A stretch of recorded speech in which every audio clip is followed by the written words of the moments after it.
Success isn't just about strategy, it's about the mindset that drives it. So today we're going to dive into how your thought patterns, your beliefs, and your habits shape either your success or your failure in life, business, and in finance. Before you can build wealth, scale a business, or master personal growth, we need to master your mindset. This isn't just another motivational talk, it's about a practical strategy to help you make that practical mindset shift to help you make and create lasting change. So let's go ahead and get to it.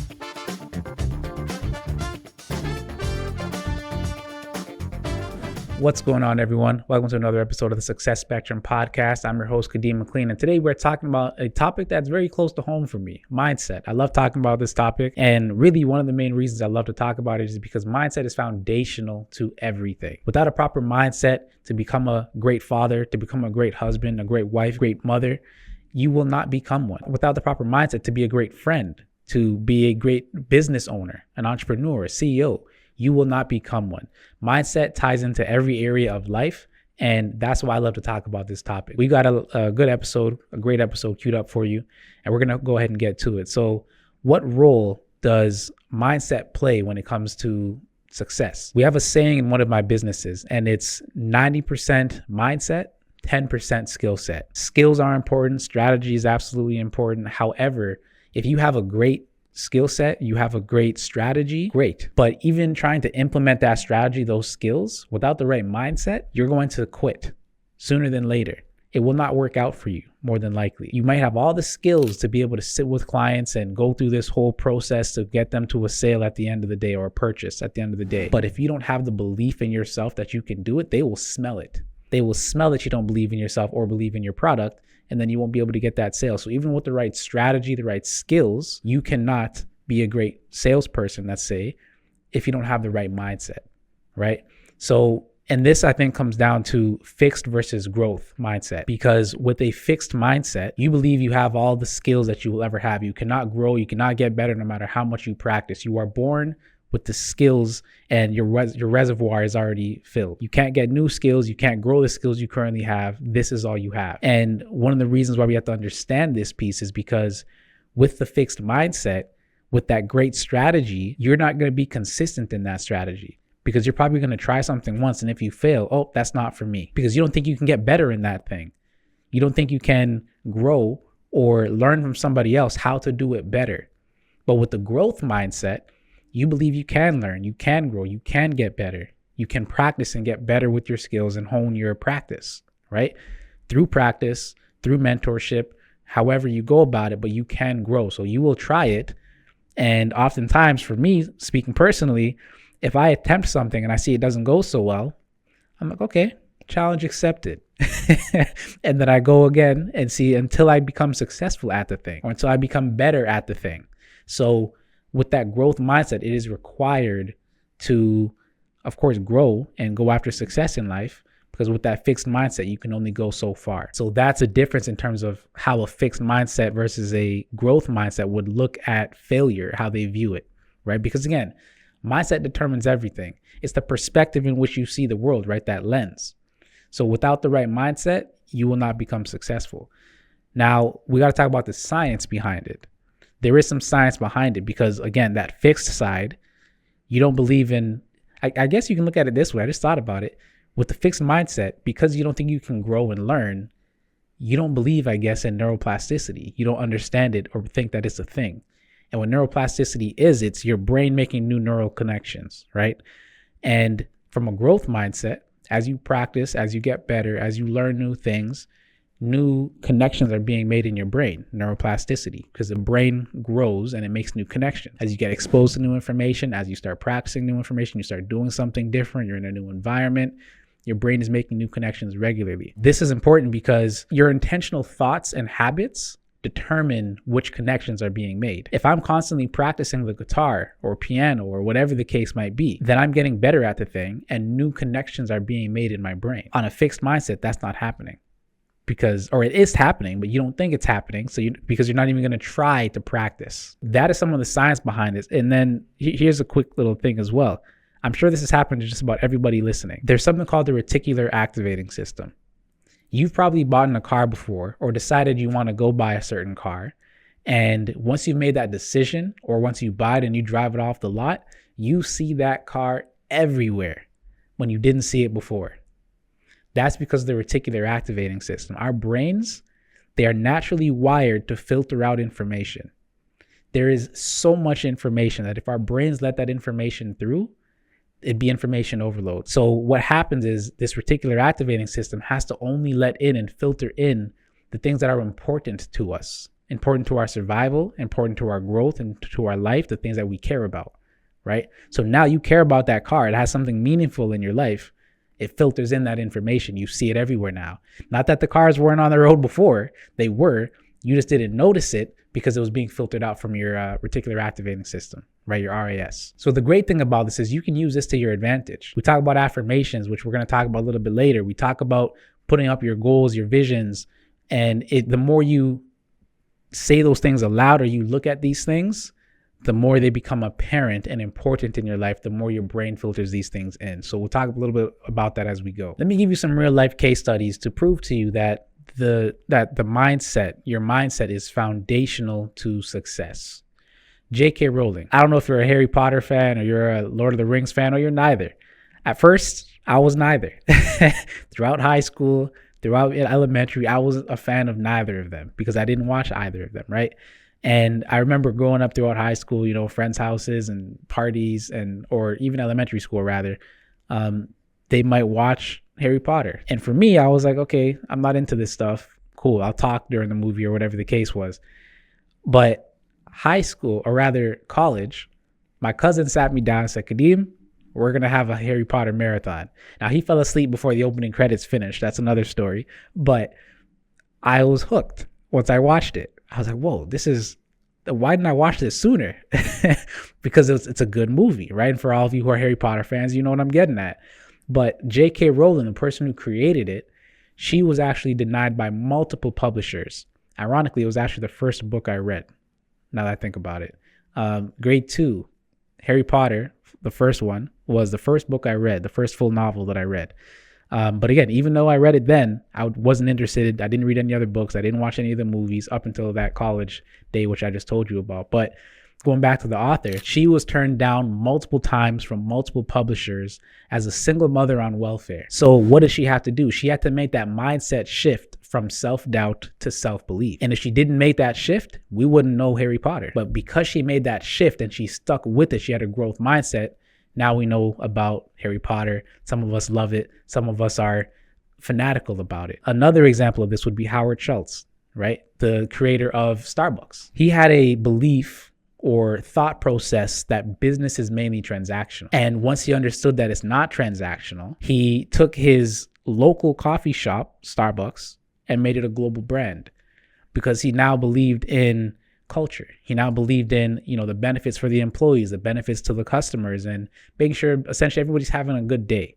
So he completely shifted the mindset from this is transactional to this is a culture. And you can see it when you walk into a Starbucks. You see students there sitting down, you see business meetings going on, and it's just it's a homely feeling. You go in, they say your name, and when they're serving you, right, the baristas, I believe they're called, and it's a completely different environment compared to what it would have been if he still had the mindset of transactional. We might not even have known what Starbucks was. The last example for this is Eric Thomas, right? High school dropout, ate out of trash cans, homeless, and took 12 years to get a 4-year degree for anybody who's familiar with his story or was unfamiliar with it. And he had a blame game mentality, like a lot of us still do to this day. And that's what kept him where he was, part of it anyway. However, once he accepted personal accountability and changed his philosophy and mindset to you owe you, no one's going to do it for you, you have to do it yourself and take personal accountability, it led to him becoming a world-renowned speaker and the number one motivational speaker in the world, right? A global person going to different companies and countries and just it has inspired millions and millions of people, businesses, and families, marriages, and so on. So again, without that mindset shift from the 3 people I just mentioned to you, they would not be the successful people that they are today. So what mindset shift do you have to make? We got to talk about your limiting beliefs because you may not know what shifts you have to make if you don't know the limiting beliefs that you have. And what is a limiting belief? It's a subconscious thought that holds you back from achieving your goals. All right, a subconscious thought holds you back from achieving your goals. That's what a limiting belief is. Some common ones are, I'm not good with money. Money doesn't grow on trees, right? I'm not cut out for entrepreneurship. Success is for others and not for me. And I had that similar thought before, and we're going to talk about how to break out of that, right? The process to break out of that. But I'll first tell you what my limiting belief was. One of my limiting beliefs was success is not necessarily meant for me. I cannot be wealthy, right? I will not be wealthy. And I had to look at it and say, okay, well, that's the negative thought, right? That's step one. Identify the negative thought. That's step one in terms of how to break out of that negative thought process or that limiting belief. Step two would be to trace it back to its origin. And typically for you, it might be something in your childhood or an experience, a past failure. And for me, it was one of those things, right? It was my childhood experience for the most part. I didn't come up from money. I didn't come up with luxury items per se, right? Single mother, 6 kids in the household, and she was working multiple jobs. So of course, for me, that's where it came from. That I identified my negative belief and I said, okay, where did this come from? It came from seeing my mother go through certain financial situations and saying to myself, okay, this is how life is. I didn't know anything outside of that. So this is how life is meant to be. So I didn't necessarily think about wealth. I didn't necessarily think about success. I just said, okay, what job can I get? Number 3 is to replace that belief, that limiting belief, with an empowering belief. Back in college, that same cousin, actually, he introduced me to a video from Eric Thomas. When you want to succeed as bad as you want to breathe. That was the first video that I watched from Eric Thomas. And from there, still to this day now, I listen to him and many years later. But that helped me to reshape my mind in terms of success not being for me, wealth not being for me, and some other things around there. But it led to me reshaping it. So I replaced it with the thought process, the belief that I am a chosen generation. I am a royal priesthood. God has abundance waiting for me. I just need to step into it. I replaced my limiting belief of wealth is not for me, success is not for me, a happy family is not for me, marriage is not for me.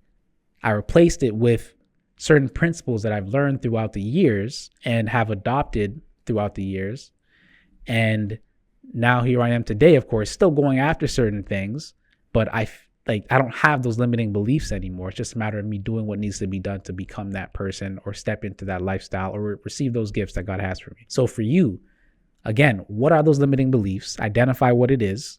Number 1, trace it back to where it came from, a childhood experience, a failure, a past failure, whatever the case might be. Trace it back. And then 3, replace it with a positive belief, a empowering belief. And replacing your limiting beliefs will help you to start the process of rewiring your brain, right? We talked about neuroplasticity. That's the wiring of your brain. So how can you rewire your brain? That is one step, one thing that you can do to help you rewire it, as well as what I'm going to talk to you about now, which is that 2-minute rule.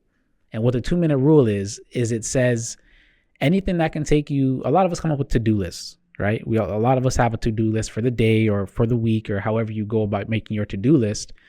And instead of just writing everything down that you got to do in the day, this 2-minute rule says if there is a task that takes you less than 2 minutes to do it now. Don't put it on the to-do list. Go ahead and do it now. And that helps us in so many ways, because that helps us to free up the clutter in our minds. And when there's clutter in our minds, it's like, woe is me. There's so much going on. I have so much to do. I feel the stress. Even though I may not know it, there is stress, because there's so much on my mind going on that I haven't done yet or completed that I need to go out and complete. But doing it now for those items that take you less than 2 minutes will help you to free up that plate, your mental, and it'll give you mental clarity, because again, you don't have all those tasks sitting on your brain. So it reduces cognitive load, keeping things clear and simple from lingering tasks. It'll help you to remove that procrastination and remove the overwhelm that comes with it. And again, that overwhelm can often lead to stress. It also leads you to building momentum, because there's little 2-minute tasks. It takes you 2 minutes to do it. Okay, great. You got that one done. What's next? Okay, this is another 2-minute task. Let me go ahead and take care of that.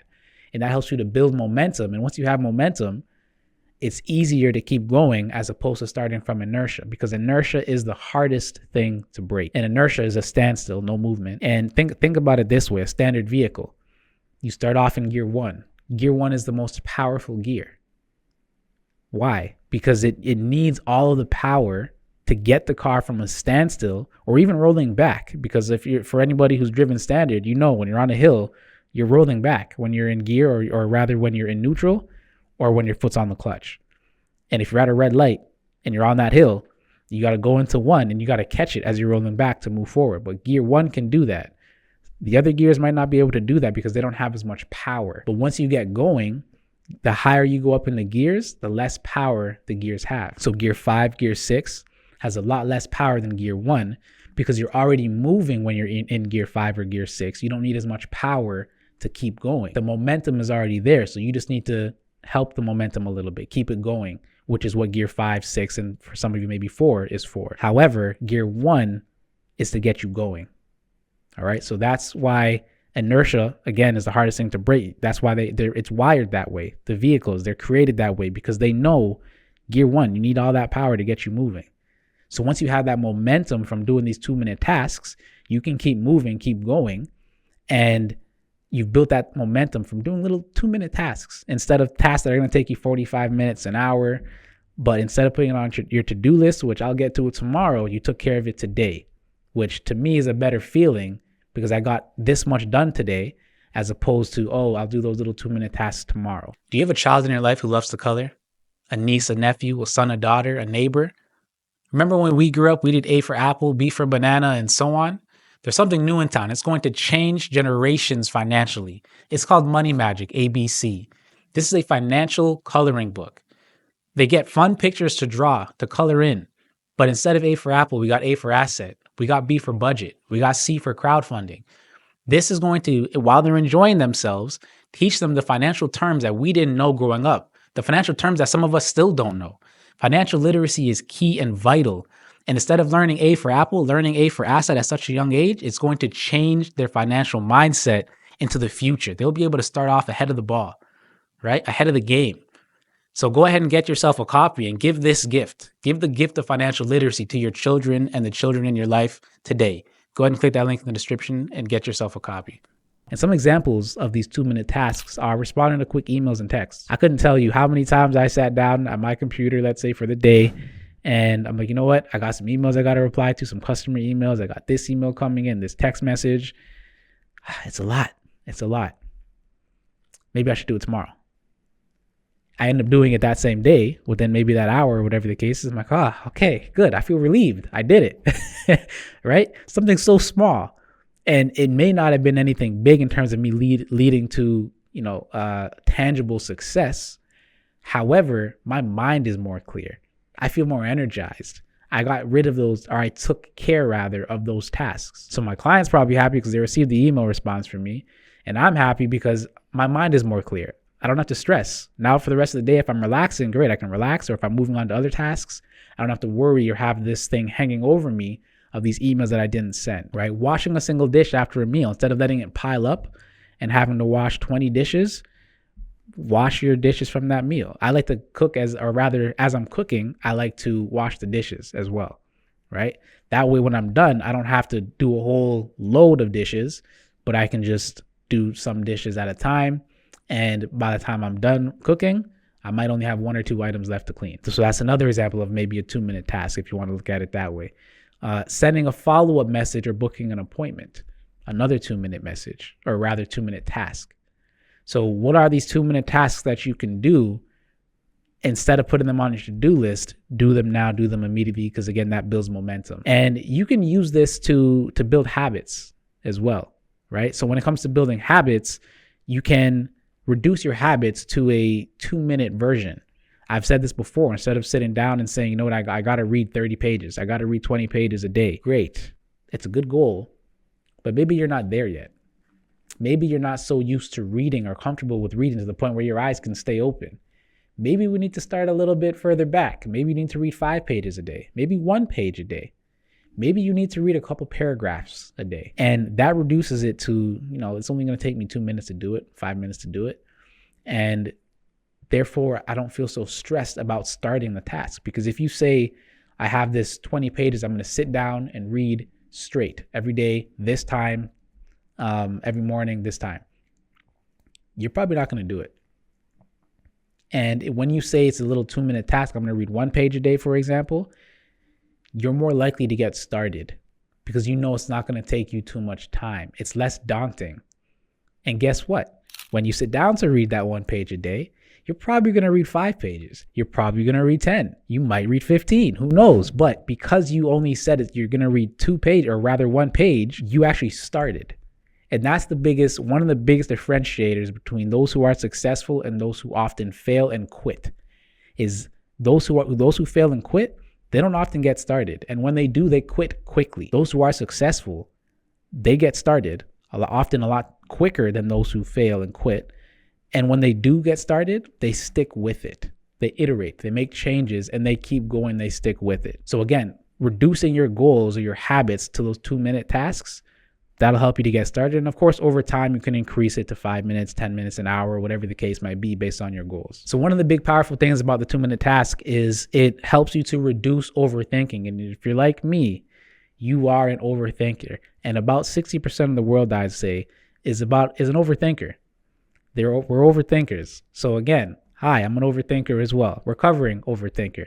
But this 2-minute task, this whole 2-minute rule rather, will help you to overcome that overthinking and that procrastination. All right. So utilize it how you see fit.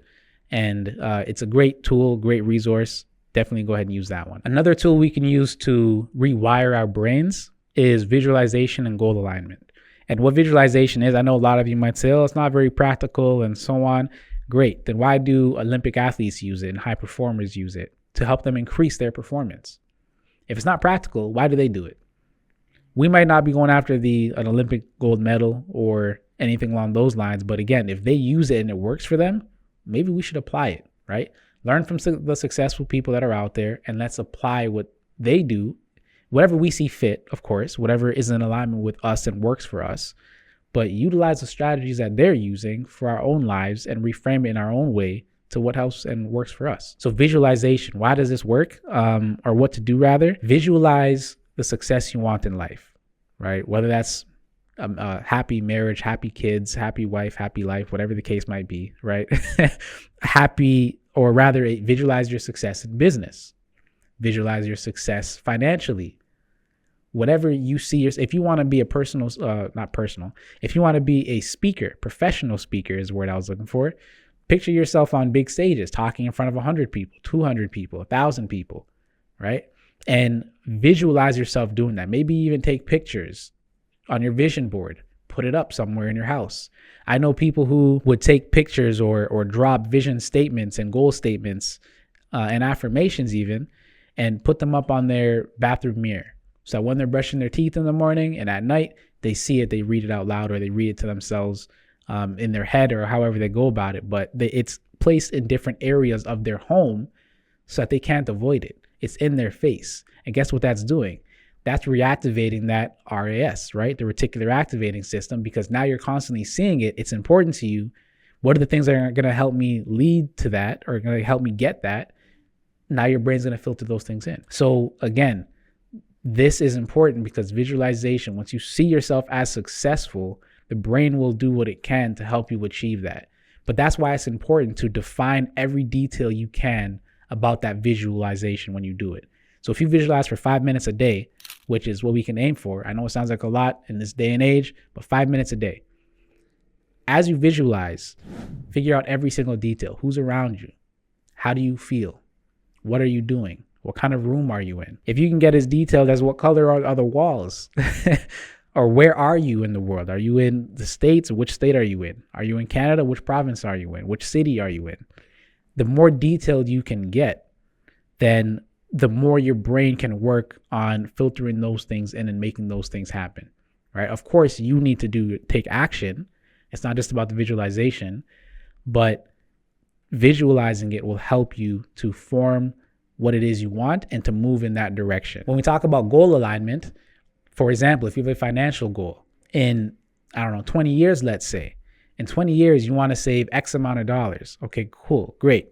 How much do you need to save every paycheck? And that's called reverse engineering. So let's break it down. You want to save X amount of dollars in 20 years. How much do you then need to save every year? How much do you then need to save every month? How much do you need to save every week or every paycheck? And then that way you can set it up and automate it to say, okay, this account's going to get this amount of money every paycheck. And once those 20 years pass, you will have the money you need. And guess what? We didn't even include the interest on that money, the investment. We didn't include the growth on it. So you're probably going to have more by that time, depending on where you keep the money. So again, goal alignment. That's an example financially, but maybe it's not financial. Maybe you want to be able to speak in front of 1,000 people in a year or 2 years. Okay, great. What are you doing right now to get there? What are the daily habits and actions you need to make? How many times a month do you need to go and speak in front of smaller crowds to get to that opportunity to speak in front of 1,000 people or 2,000 people? So again, goal alignment. Break down the tasks. We call it break it down to the ridiculous. What you need to do daily, weekly, or monthly to achieve that goal. And the third one for rewiring your brain is the identity shift that needs to happen, right? An identity shift. And a lot of us might have goals or want a certain lifestyle, but we may not really think about what type of person lives that lifestyle. Because when you think about that, it's more tangible, if you ask me, because now I know what type of person I need to become or be, which version of myself I need to be to achieve that goal or that lifestyle. Being let's say a great father, for example, who do I need to become? What does a great father do? Who do I need to become to be a great father? Do I need to work on my patience? Because we know there's times, you can't really get away. Let's say you want some quiet, you might not be able to have that quiet time. Do I need to become more understanding?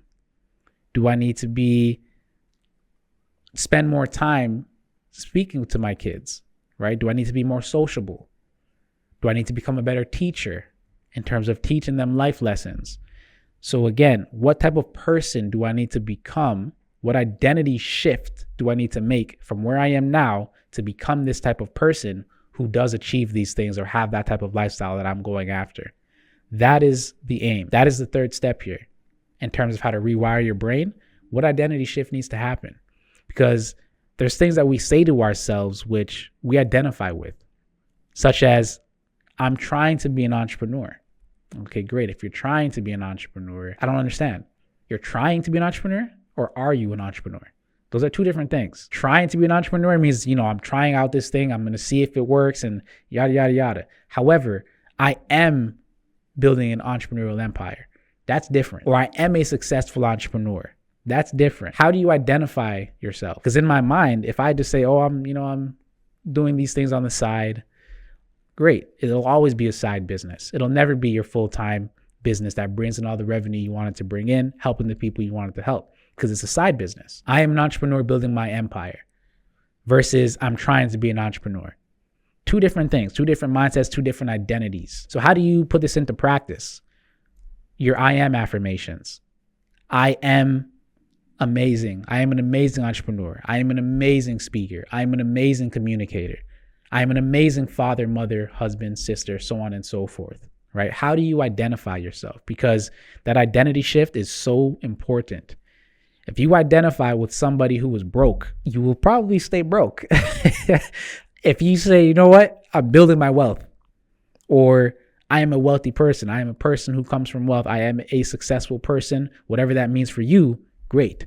Define it, work on it. And again, those affirmations, you can put them all over your room, all over your house, all over in the bathroom, in the fridge, or not in the fridge, on the fridge, in your bedroom, wherever you want to place it so that it can be in your face. I remember Think and Grow Rich, a perfect book for this. I believe in that book, if I'm not mistaken. It mentions reading your affirmations and your goals morning, afternoon, and night. Maybe it only said morning and night. I just added the afternoon because at one point in my life, I was doing it. I was reading my affirmations and my goals morning, afternoon, and night for a long time. I want to say years at a time. It helped me to shift my identity from somebody who was, let's say, didn't share their opinion so much, who felt like nobody wanted to hear what they had to say, who felt like they didn't have much to say or anything to share, anything that could help people, to, I know I can help people. And when I think about it, I have been helping people. They just maybe haven't told me necessarily that I've been helping them. Some of them may have told me in different ways that I've been helping them, but I do have things that matter. I do have things to say that matter. And people do want to hear my opinions. Not everybody, obviously, but some people do want to hear from me and hear what I have to say because they think it's valuable. So that, of course, with being an entrepreneur and financially independent, and the whole 9 yards, being a better person in general. So again, having those I am affirmations helps you to rewire your brain and shape yourself into the person to identify with who you want to be. I wrote a book for you, and it's called Wings of Abundance, your strategic guide to uplift and empower you to financial overflow. What this book talks about is, one thing I like to talk about is the financial map. There's 2 points on any map. One is where you are, and the next one is where you want to go. This book, this strategic guide, will help you to determine where you are and where you want to go, and will also help you to bridge the gap. We talk about money mindset. We talk about the application of all the information that you know about finances and all the information that's in this book for you. There's resources in the back of the book. There's bonus information in there. We talk about how to overcome debt, how to build wealth, generational wealth. There's so many different strategies in here that you can utilize for yourself to get you to where you want to be financially. So again, if this is something that sounds interesting to you or anybody you know, because it's written in a language that even teenagers could read it, go ahead and click that link in the description and get yourself a copy. So how does this apply to different areas in our lives, all of this information? Well, we're going to look at 3 areas. The first one is business. We got to understand that growth comes from discomfort.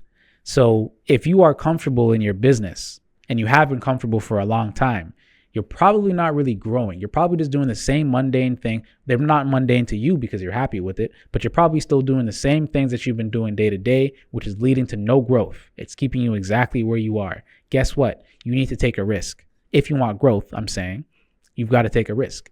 You got to go into a new environment, try a new product, right? Come up with a new product for your target market that they will still like and appreciate. Instead of just doing online webinars, maybe host a full event or rent an event center and do an event. Get out of your comfort zone, because if you do not get out of your comfort zone and get just a little bit outside of it, there will be no growth. There will be no growth. We cannot grow if we stay in this comfort zone. We got to get into that growth zone. All right. So whatever goal you have, stretch it just a little bit further, because whatever you think you can reach a little bit further, because you know you can get this $100,000 a year. Great. Go for 150 or go for 200, because you know what you can do. Now it's just a matter of doing it more or scaling it so that you can get to the higher numbers and reach more clients and help more people. So again, just a little bit outside. And here's another thing about that. One of the reasons we may not do that so often in terms of stretching ourselves is because of the fear of failure, right? To a degree, a lot of us, arguably maybe all of us, fear failure. But that's because we see failure as failure and we see it as final. Failure is not final. Fail is your first attempt in learning. Sorry, I don't know why I had 3. First attempt in learning. And so if you reframe failure as data, then we can understand that every product pitch or idea that we put out there that doesn't get the success that we thought it would is just feedback. Now we can iterate using that feedback, that data, and come out with something better, or do it again, or put it into a new product, or whatever the case might be. Michael Jordan, for example, and this is an example of why entrepreneurs fail. Again, they don't flip that failure into data. He was let go from his high school basketball team, as we've all heard before. He didn't sit there and wallow in his sadness and his sorrow to say, "Oh, I was let go and I'm, fixed mindset. I can't do anything about it. And I'm not a good basketball player." No, he leaned in. He leaned into it.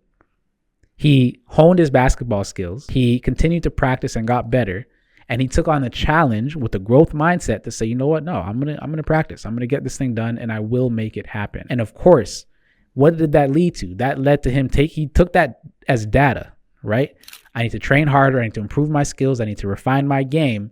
And that mindset led to him becoming one of the greatest athletes, arguably, but one of the greatest basketball players of all time. Again, once we take that data and we flip it, we understand that we don't need to fear failure, but we just treat it as feedback. Then guess what? We will take on more challenges. We will stretch a little bit further. And once we stretch a little bit further, we will start to achieve higher and better goals, and we will start to grow. All right. So take it as feedback, adjust, and come back stronger. The quicker you fail, the quicker you can learn, and the quicker you can succeed. So how does all this apply to finances? Well, again, I mentioned it earlier in the podcast, but we got to move from scarcity thinking to abundance thinking. So instead of having that scarcity mindset, constantly worrying about money, fear of investing, and avoiding risks, we need to understand that, again, that shift needs to occur. So instead of saying, I don't have any money, I can't afford this, money doesn't grow on trees, how can I afford this is a better way to go about it. Because that takes into account the practical situation, which is currently I don't have the money, but how can I get the money to afford this thing, right? How can I afford this? Instead of I am unable to or I can't afford this, how can I afford it?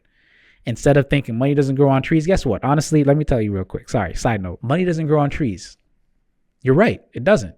Money now grows on computers. They punch in digits. They click buttons. They click digits metaphorically. And money is printed. Money is created.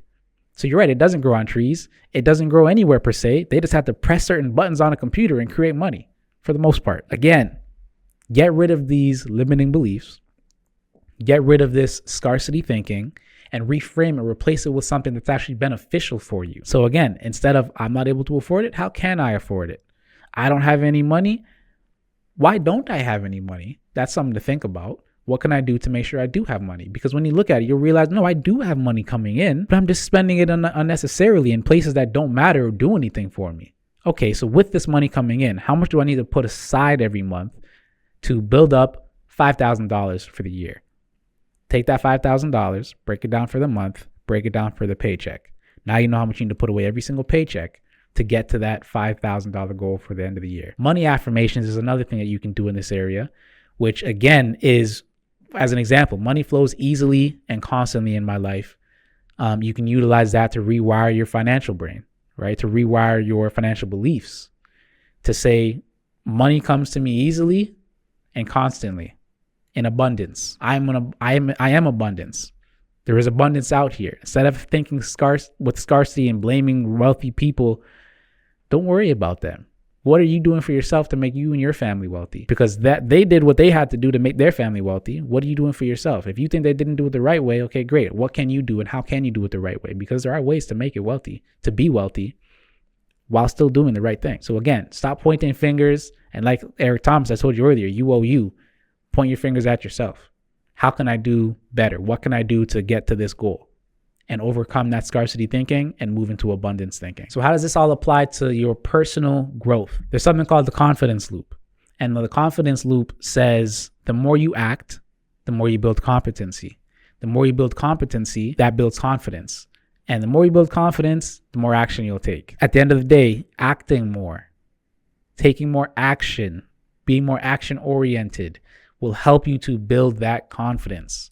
Once you build up that confidence, or rather that competence, right? So the more you act, the more competence you build because, okay, I'm getting familiar with this thing. I understand.